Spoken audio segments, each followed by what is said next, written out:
Student welcome to online classes. मैं Neeta Sharma class second को chapter number 5 पढ़ाऊँगी, जिसका नाम है सीखो। यह एक कविता है। इस कविता में सीखने के लिए बोला गया है। कविता में क्या बताया गया है वो देखो। कविता में बताया गया है कि किस तरह मनुष्य अपने चारों तरफ के वातावरण से हमेशा कुछ न कुछ सीख सकता है। प्रकृति में हर पल परिवर्तन होता रहता है। यानी प्रकृति यानी हमारा जो नेचर है वो क्या करता है, हमेशा हर पल बदलता रहता है, यानी चेंज होता रहता है। और हमारे चारों तरफ जो वातावरण है, जो इन्वायरमेंट है, उससे हम हमेशा कुछ न कुछ सीखते हैं, जिससे मनुष्य नित्य यानी हमेशा कुछ न कुछ नवीन यानी नया सीखता है। जिससे मनुष्य हमेशा कुछ न कुछ नया सीखता है। यही मानव जीवन की सफलता का गूढ़ रहस्य है। यही मानव की सफलता यानी हमारी प्रोग्रेस की गूढ़ यानी छुपा हुआ रहस्य है। अब आती है कविता। फूलों से नित हंसना सीखो, भंवरों से नित गाना, तरु की झुकी डालियों से नित सीखो शीस झुकाना। फूलों से नित हंसना सीखो कि हमें फूलों से हमेशा, नित यानी हमेशा या रोज हंसना सीखना चाहिए। यानी फूलों को देखा है, वो हमेशा खिले हुए रहते हैं, जैसे लगता है जैसे हंस रहे हो, यानी खिले खिले रहते हैं एनी टाइम। तो हमें फूलों की तरह क्या होना चाहिए, हंसता रहना चाहिए। यानी हमें फूलों से क्या सीखना चाहिए कि हमें भी हमेशा हंसते रहना चाहिए, कभी भी उदास नहीं होना चाहिए। भौरों से नित गाना, भौरों यानी भंवरे जो होते हैं, उनसे हमेशा गाना सीखना चाहिए। भंवरे क्या करते रहते हैं, एनी टाइम गाते रहते हैं, गूं गूं की आवाज़, उनकी भौरे की आवाज़ उनके मुंह से आती रहती है। तो हमें भौरों से हमेशा क्या करना चाहिए, गाना सीखना चाहिए, हमेशा गाते रहना चाहिए। तरु की झुकी डालियों से नित सीखो शीस झुकाना। और तरु का मतलब होता है पेड़ की, झुकी हुई यानी नीचे जो लटकी हुई जो होती है, डालियाँ यानी टहनियों से हमेशा क्या करना चाहिए, शीस झुकाना सीखना चाहिए, कि अपने से बड़ों के आगे झुकना सीखना, शीस यानी सिर झुकाना सीखना चाहिए। तो पेड़ों की जो टहनियाँ होती हैं, उनसे हमें क्या सीखना चाहिए, हमेशा झुकना यानी बड़ों के आगे झुकना सीखना चाहिए। सीख हवा के झोंकों से लो, कोमल याद बहाना, और दूध और पानी से सीखो मिलना और मिलाना। तो यहाँ सीख हवा के झोंके से लो, यानी हवा का जो झोंका आता है, जब हवा चलती है तो उससे क्या सीखना चाहिए, कोमल याद बहाना, यानी जो यादें याद करना सीखना चाहिए। यानी हवा का जब झोंका आता है तो वो बहुत ही सुहाना लगता है। जब हवा चलती है तो हमें बहुत अच्छा लगता है, और उसी से हमें क्या सीखना है कि कोमल यादों को बहाना सीखना है।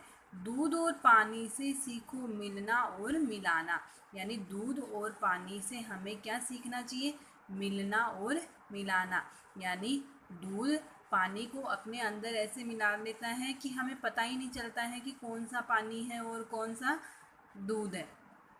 जैसे यदि एक खाने की चीज़ में आप दूसरे खाने की चीज़ मिलाओगे, जैसे आपने दाल के अंदर चने मिला दिए तो दाल अलग और चने अलग दिखाई देते हैं।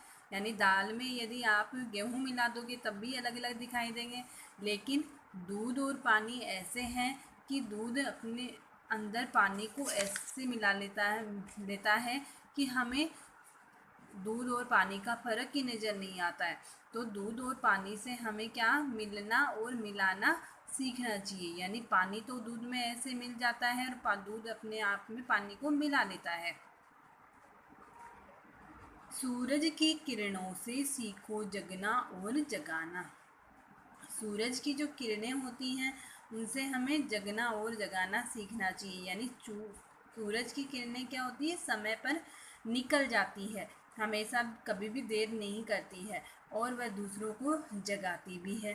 तो सूरज की किरणों से हमें क्या करना चाहिए कि उनकी तरह ही हमें समय पर उठना चाहिए और दूसरों को भी उठाना चाहिए। सूरज की किरणें क्या करती है, खुद तो जग जाती है और दूसरों को भी जगा देती है।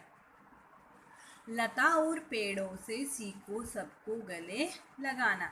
लता और पेड़ों से सीखो, क्या सीखो, सबको गले लगाना। यानी जब एक पेड़ होता है उसके पास में यदि लता आ जाती है तो लता उस पेड़ के लिपट जाती है और पेड़ उसको अपने लिपटा लेता है, यानी उसके चारों तरफ लता क्या हो जाती है, फैल जाती है, उसके ऊपर चढ़ जाती है। और तो वैसे ही हमको भी क्या करना है कि लता और पेड़ की तरह हमें सबको गले लगाना सीखना चाहिए, यानी दूसरों के दुखों को दूर करना सीखना चाहिए। मछली से सीखो स्वदेश के लिए तड़प तड़प तड़प कर मरना। पतझड़ के पेड़ों से सीखो दुख में धीरज धरना। यानी मछली जो होती है वो, उससे हम क्या सीखें, स्वदेश के लिए तड़प कर मरना, यानी अपने देश के लिए को प्यार करना और उसके लिए मर मिटना। जैसे मछली को यदि हम पानी से निकाल लेते हैं तो वो क्या करती है, तड़प तड़प कर अपनी जान दे देती है। वैसे ही हमें अपने देश के लिए मर मिटना चाहिए। पतझड़ के पेड़ों से सीखो, यानी पतझड़ के, यानी जो जब पत्ते पेड़ों से झड़ जाते हैं तो क्या हो जाता है कि पेड़ बंजर सा हो जाता है, यानी एकदम खाली खाली दिखाई देता है और वह क्या होता है, उसके लिए दुख भरी घटना होती है। यानी फिर भी वो क्या करता है, उसमें धीरज धारण कर देता है और थोड़े दिन बाद में क्या होता है, उस पर वापस पत्ते आ जाते हैं। तो हमें जैसे पेड़ के पत्ते गिर जाने पर पतझड़ में फिर भी वो दुखी नहीं होता है, वो धीरज बांधे रखता है, वैसे ही हमें भी क्या करना चाहिए, दुख में धीरज बांधे रखना चाहिए, कभी भी निराश नहीं होना चाहिए।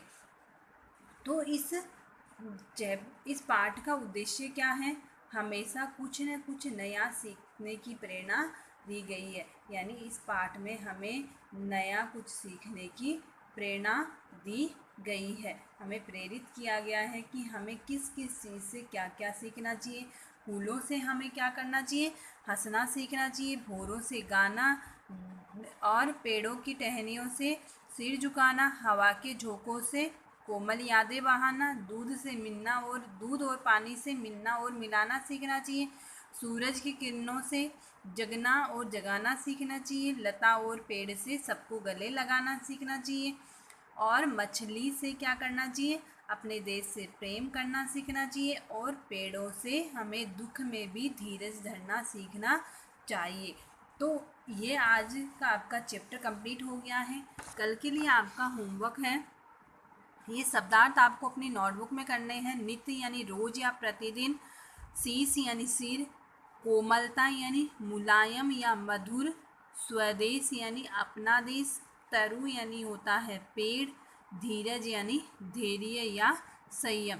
तो आज का आपका चैप्टर नंबर 5 का होमवर्क है कि आपको ये शब्दार्थ अपनी नोटबुक में करने हैं और लर्न भी करने, साथ में इस चैप्टर का मतलब भी समझना है। Thank you.